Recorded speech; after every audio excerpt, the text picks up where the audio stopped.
Assalamualaikum teman-teman. Terima kasih sudah klik video ini. Tamuku kali ini aku rasa akan jadi tamu yang paling berkesan selama aku buka salon. Ada kejadian di luar dugaan, dan hampir aja aku melakukan kesalahan. Bukan hampir sih, tapi sudah melakukan kesalahan. Tapi untungnya aku tahu apa yang aku lakuin.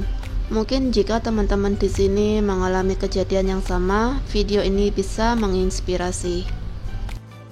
Kejadian apa sih kak? Nonton sampai habis ya rek. Sebelumnya aku minta maaf karena video ini nggak lengkap. Ada beberapa yang nggak aku rekam. Tapi nggak apa-apa, nanti aku jelasin isinya. Kali ini aku dapat tamu yang rambutnya kribo, yang asli sekribo-kribonya dan tebel level tinggi, dengan helaian rambutnya besar-besar. Sebenarnya aku udah biasa jika memasuki bulan Desember langgananku kebanyakan pasti rambutnya kribo dan tebal. Mereka kebanyakan berasal dari daerah timur, seperti Sumba, Kupang, dan lain-lain. Bulan Desember mereka akan merayakan Natal sekaligus Tahun Baru. Jadi biasanya mereka akan smoting di bulan Desember. Ini setelah aku keringin, saat dia datang akarnya masih basah. Setelah kering terlihat rambutnya semakin ngembang. Obat untuk kribo kasar kalian sudah tahu kan harus pakai jenis apa? Iya, pakai jenis yang resisten. Tapi aku lupa memperhitungkan tebal rambutnya. Apa hubungannya kak? Oke, disinilah masalahnya. Ada kejadian di luar kuasaku.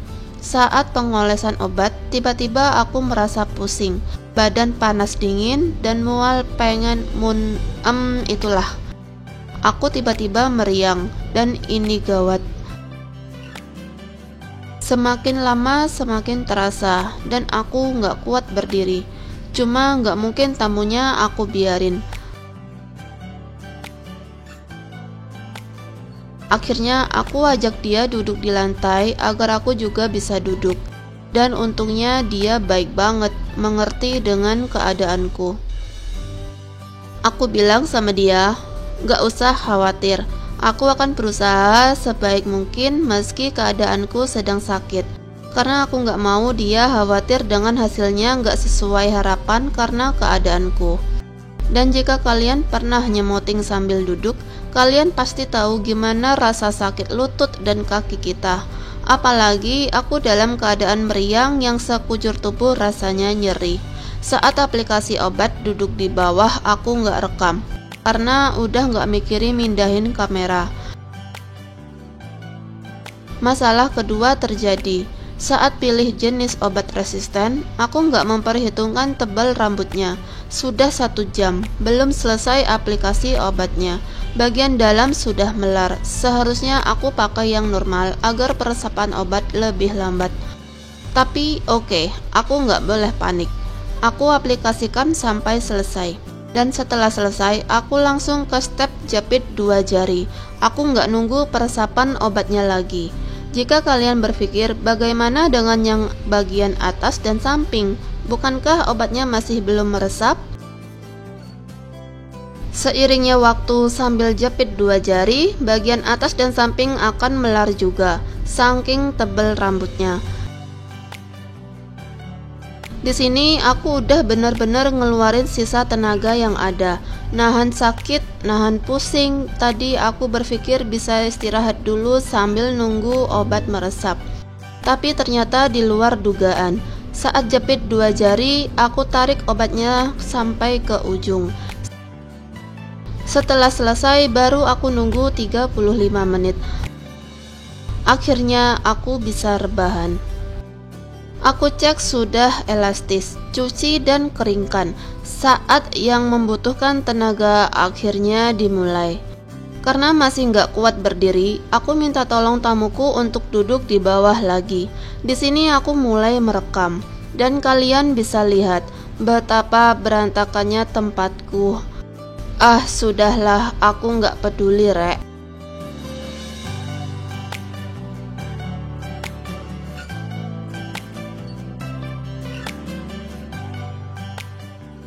Aku bagi rambutnya jadi 5 bagian, 2 kanan dan kiri dan 3 di belakang. Ini untuk mempermudah ngambil per sectionnya. Dengan suhu maksimal, aku catok sampai selesai. Posisi jongkok, duduk atau lutut untuk nahan sudah semua. Kaki sudah kerasa cenut-cenut, kepala berat, badan panas dingin, nyeri di sekujur tubuh. Setelah 2 jam lebih, akhirnya selesai. Aku tahu karena catokku sudah 2 kali mati. Viola akan otomatis mati setelah 1 jam.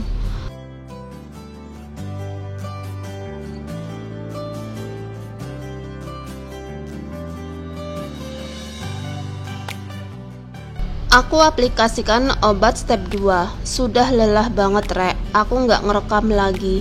Yang biasanya nunggu 15 menit, aku kasih waktu 30 menit. Ngasih waktu badan ini untuk bisa rebahan. Alarm berbunyi, aku cuci dan keringkan. Aku tahu ini adalah saat yang penting banget agar kalian tahu gimana hasilnya. Jadi aku mulai ngerekam lagi. Aku bagi rambutnya agar lebih cepat kering, karena kalau enggak akan susah dikeringkan. Angin enggak bisa masuk ke bagian dalam saking tebelnya. Dan akhirnya yang ditunggu-tunggu tiba. Bersyukur hasilnya sukses. Rambutnya lurus, udah enggak keribo lagi. Tapi jika saat dipegang enggak sehalus rambut normal, itu wajar, enggak masalah. Karena rambut keribo nggak akan pernah sama hasilnya seperti rambut keriting biasa. Nggak bisa jatuh banget atau goyang-goyang gitu. Kalian harus tahu itu agar bisa menjelaskan ke customer.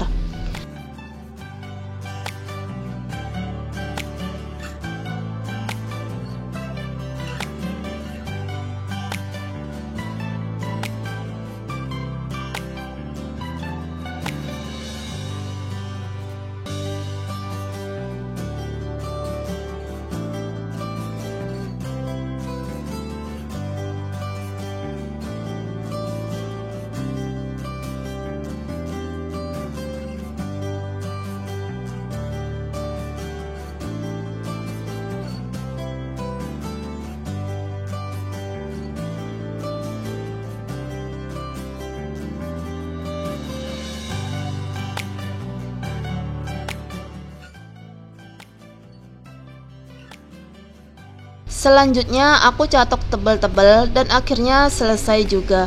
Hasil akhir aku nggak rekam lagi rek. Yang penting kalian udah tahu hasilnya setelah dicuci. Video kali ini mungkin bukan tutorial, tapi lebih ke curhat kayaknya. Tapi dengan video ini semoga kalian nggak melakukan kesalahan yang sama ketika dapat rambut keribo tebel gini.